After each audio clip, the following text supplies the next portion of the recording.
In the heart of the suburbs, where picket fences and manicured lawns are the norm, stands a house that defies this idyllic image. It is beautiful, yes, but it holds a secret that chills the marrow in one's bones. In the midst of this charming neighborhood, a family bubbling with excitement steps into their new abode. Their eyes sparkle with delight as they take in the grandeur of the house. The high ceilings, the polished hardwood floors, the breathtakingly large windows that allow sunlight to pour in, bathing the rooms in a warm, inviting glow. It is everything they've dreamed of, a perfect sanctuary for them to grow and create memories. The father, a sturdy man with a heart full of hope, marvels at the craftsmanship of the house, picturing the life he will provide for his family here. The mother, a radiant woman with a nurturing spirit, envisions the laughter and love that will fill these rooms. Their children, two bright-eyed cherubs, squeal with joy as they explore every nook and cranny, their imaginations running wild with the adventures they will embark on within these walls.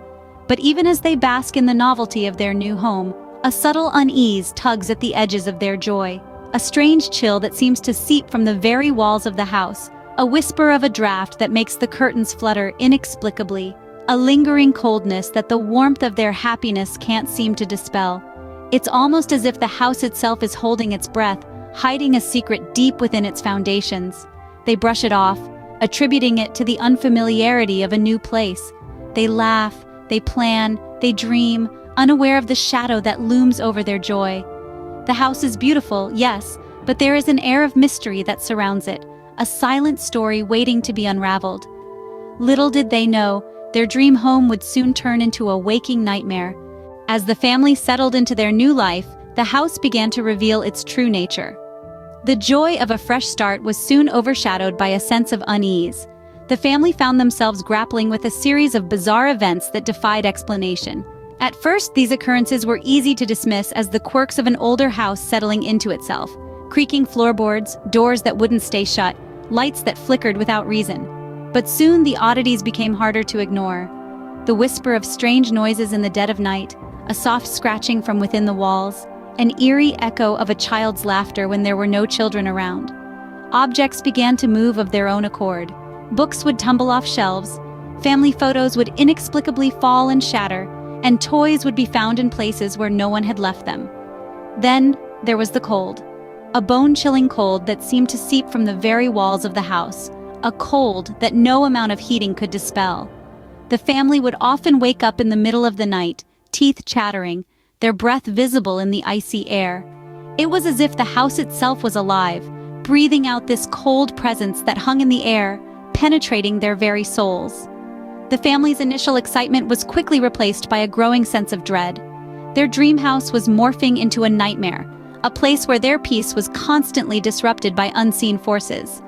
The children no longer felt safe, the parents were on edge, and the once warm and welcoming house now felt oppressive and foreboding. The laughter and joy that once echoed through the halls were replaced by silence, broken only by the strange sounds that seemed to come from nowhere and everywhere at once. The family began to feel trapped, unable to escape the chilling grip of their new home. With each passing day, the house seemed less like a home and more like a prison of fear. The family, desperate for answers, began to dig into the history of their new home. Old records, dusty deeds, and forgotten newspapers became their guide, taking them on a journey back in time. As they delved deeper, a chilling narrative began to unfold, a narrative that seemed almost too horrifying to be true.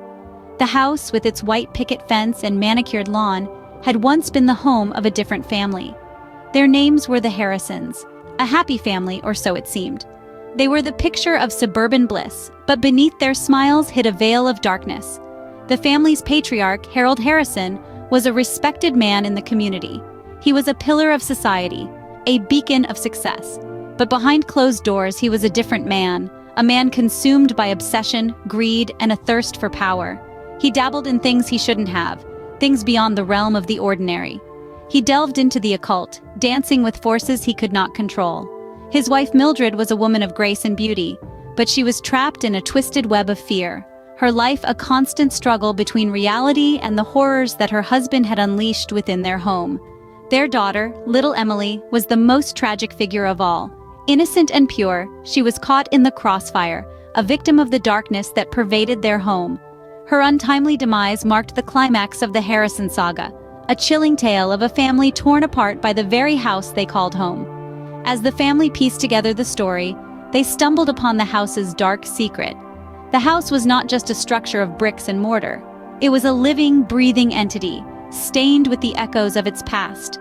It was a vessel, a keeper of a chilling, dark secret. The house, it turned out, was not just a building.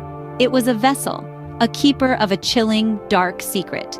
The family, now aware of the house's past, found themselves in the grip of its curse.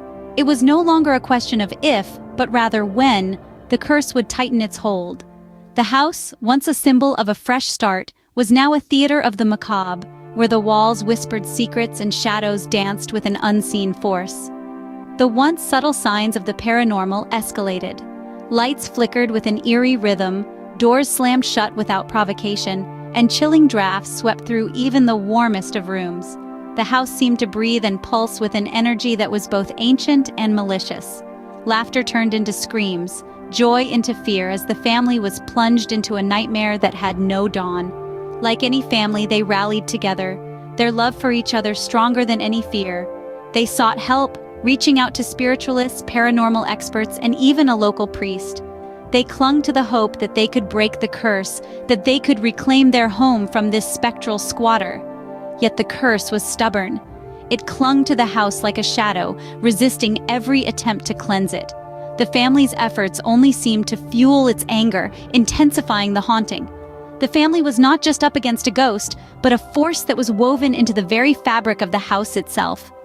Their terror turned into a living nightmare. Sleepless nights became the norm, as they were haunted by spectral visions and disembodied voices. Their dream home had transformed into a labyrinth of fear, where every corner held a new terror.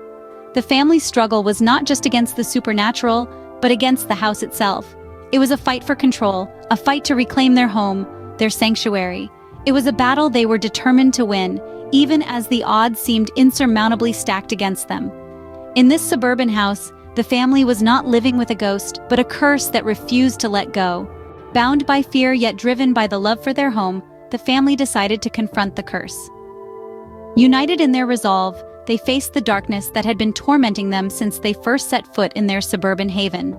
Their hearts pounded in their chests, a chilling symphony echoing the ominous silence that had fallen over the house. Courage is not the absence of fear, but the triumph over it. And in this moment, courage was their only weapon. The mother, once fearful, now stood as a beacon of strength. The father, a pillar of determination. Together they shielded their children, their love a protective force field against the malevolent energy that swirled around them. In the eye of the storm, they stood their ground. Their voices rose in unison, a defiant cry against the curse that had cast a shadow over their lives. Their words, a culmination of their desperation and bravery, echoed through the halls, challenging the darkness. And then, the unthinkable happened. The house responded. The oppressive energy that had filled every corner of their home began to wane, receding like a tide pulling away from the shore. The air grew lighter, the chill less biting. It was as if the house itself was breathing a sigh of relief, freed from the clutches of its own dark past. Victory, it seemed, was theirs. They had stood against the curse and won. Their home was their own once more, no longer a haunted shell but a sanctuary, a place of love and warmth. The family, though shaken, was stronger, their bonds forged anew in the heat of their battle with the unseen. In the end, the house in the suburbs stood silent, its secret laid bare and its curse confronted. But whether it was truly free, only time would tell.